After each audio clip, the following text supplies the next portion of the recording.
जय भारत जय उत्तराखंड। मैं रोहित रावत यूथ उत्तराखंड फाउंडेशन से। और आज हमारे साथ हैं शंकर सिंह बिष्ट जो चौखुटिया से आए हैं।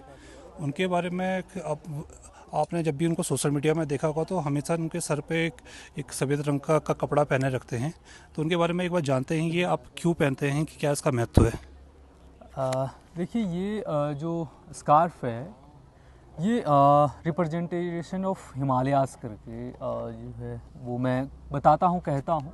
इसलिए कहता हूँ क्योंकि हिमालय जो है वो शक्ति, शांति और श्वेत प्रतीक है। लेकिन आज जैसे जैसे हम देख रहे हैं कि पूरी हिमालय की संस्कृति, सभ्यता जो कि बहुत सरल थी, बहुत सौम्य थी और बहुत रिच थी, और साथ साथ में उसका प्रकृति के साथ एक बहुत अच्छा रिलेशन था। तो ये कहानी शुरू होती है पिछले साल जब बैसी हमारे पहाड़ में होती है।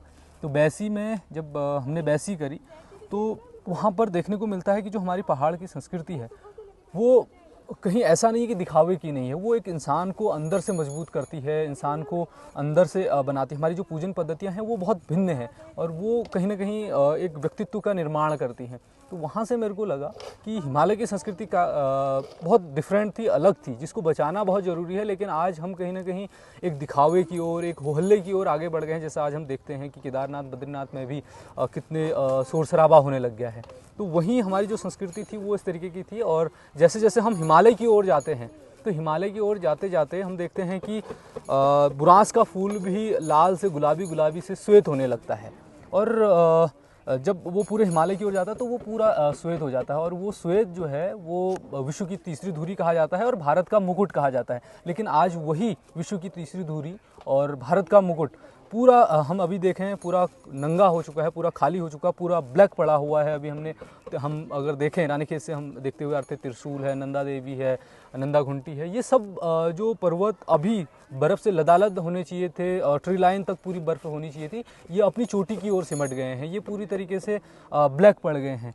तो उस दौरान जब बैसी की, उसके बाद एक संकल्प था कि अगर हिमालय को बचाना है तो इस तरीके के कुछ संकल्प लेने पड़ेंगे और आगे आना पड़ेगा। और ये जो स्कार्फ था ये उसी का रिप्रेजेंटेशन और एक संकल्प है कि हिमालय को बचाने के लिए कुछ कार्य किया जाए। एक आपने पद यात्रा की थी जी, जो, उसके बारे में थोड़ा सा बताइए, थोड़ा सा ब्रीफ में, कि वो कोई पद यात्रा आपने किस किस महत्व से करी थी पहाड़ों को बचाने के लिए।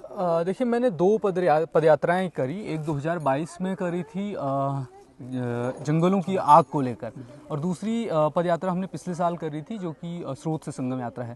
तो जो 700 किलोमीटर की 2022 में करी थी जंगलों की आग को लेकर, वो हमारे गांव चौखुटिया के खजुरानी गांव से लेकर दिल्ली राष्ट्रपति भवन तक की थी। वो एक जनजागृति यात्रा थी। उसमें हम लोग खास तौर पे फॉरेस्ट जो फायर है, जो कि पहाड़ के लिए आज अभिशाप बना हुआ है, उसके लिए हमने वो यात्रा करी थी। और उस यात्रा का मकसद ये था कि जो आज हमारे जंगल हैं, जो कहीं कभी मिक्स फॉरेस्ट हुआ करते थे, वो लगातार आग के कारण लगातार खतरे में आ रहे हैं, आग के कारण लगातार विलुप्त होते जा रहे हैं। और कहीं ना कहीं ग्लोबल वार्मिंग को, जिस तरीके से पूरा हिमालयी क्षेत्र एक इको कैपिटल है पूरे देश का, और जब आग लगती है तो उस दौरान वो जितना संसाधन, जितनी सेवाएं पूरे देश को, पूरे एशिया को देता है, वो केवल 2-3 महीने के आग लगने के कारण उसका पूरा जो है उतना ही विनाश भी कर जाता है। पूरे हिमालय को जो है वो पिघलाने में अपना एक बहुत महत्वपूर्ण रोल जो है वो अदा कर लेता है, क्योंकि उससे जो कार्बन निकलता है वो हिमालय को पिघलाने में बहुत बड़ी भूमिका निभाता है। तो वो यही था कि लोगों को जागृत किया जाए कि किस तरीके से हमारे जंगल जो हैं जल रहे हैं और ये हमारे लिए क्या खतरा पैदा कर सकते हैं।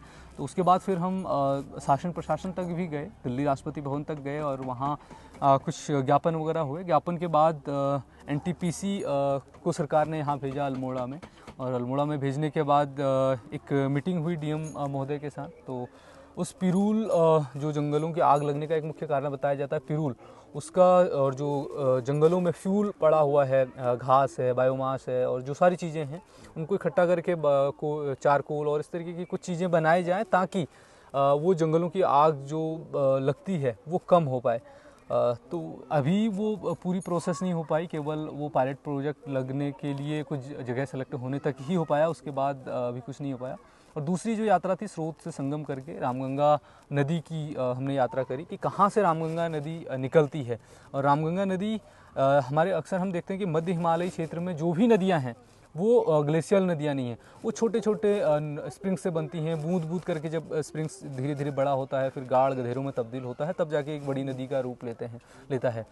तो वो यात्रा एक रिसर्च यात्रा थी कि किस तरीके से हमारे कैचमेंट एरिया हैं, किस तरीके से ये छोटे छोटे स्प्रिंग्स बन रहे हैं और उन पर आज किस तरीके के खतरे सामने आ रहे हैं कि हमारी जो कम्युनिटी है वो क्या प्रभाव डाल रही है, या हमारी कम्युनिटी ने उनके साथ कैसा रिलेशन बना के रखा है। इस तरीके की कुछ यात्राएं जो हैं वो करी थी जी। इसमें बस एक मैसेज मैं आपसे पूछना चाहूँगा, जैसे अगर हम कम्युनिटी की बात करें तो कम्युनिटी को आप क्या मैसेज देना चाहेंगे कि ताकि हम पर्यावरण के बारे में और ज़्यादा जागरूक हों, क्योंकि अभी आप देख रहे हो कि पर्यावरण मतलब काफ़ी सारे लोग उस चीज़ में इनिशिएटिव कर रहे हैं, फिर भी लेकिन कम्युनिटी मतलब उस चीज़ में हमारा साथ के साथ पर्यावरण के क्षेत्र में भी विकास हो रहा है, लेकिन साथ में विकास के साथ विनाश भी हो रहा है। तो कम्युनिटी उसमें क्या क्या रोल उसमें अहम भूमिका निभा सकती है कम्युनिटी की? देखिए कम्युनिटी जो है, समाज जो है, वो ही चीज़ों का निर्धारण करती है कि हमें क्या चाहिए, किस तरीके का चाहिए। तो जैसे हम बात करते हैं, अगर भूटान की बात करें तो वहाँ का समाज और वहाँ की सरकारें जो है वो हैप्पीनेस इंडेक्स पे काम करती है, लेकिन हम जो हैं वो अपनी राष्ट्रीय आय या अपनी इनकम पे काम करते हैं। तो हमको देखना होगा, हमारे समाज को देखना होगा कि आज कल को हमारी स्थिति दिल्ली जैसी ना हो जाए, हम विकास की ओर, भौतिकवाद की ओर इतना आगे ना बढ़ जाएं कि हमें जीने के लिए संसाधन ना मिल पाएँ। तो हम लोगों को अपने संसाधन हैं, हमारे संसाधन हैं, हमारे जल स्रोत हैं, हमारे जंगल हैं, उनको बचाने के लिए हमें खुद प्रयास करना होगा, क्योंकि जो लोग हमने बैठा रखे हैं या जो सरकारें हैं, जो अधिकारी हैं, वो तभी उन चीज़ों के संरक्षण की ओर आएंगे जब हमें उनका महत्व पता होगा और हम उनके संरक्षण के लिए बात करेंगे।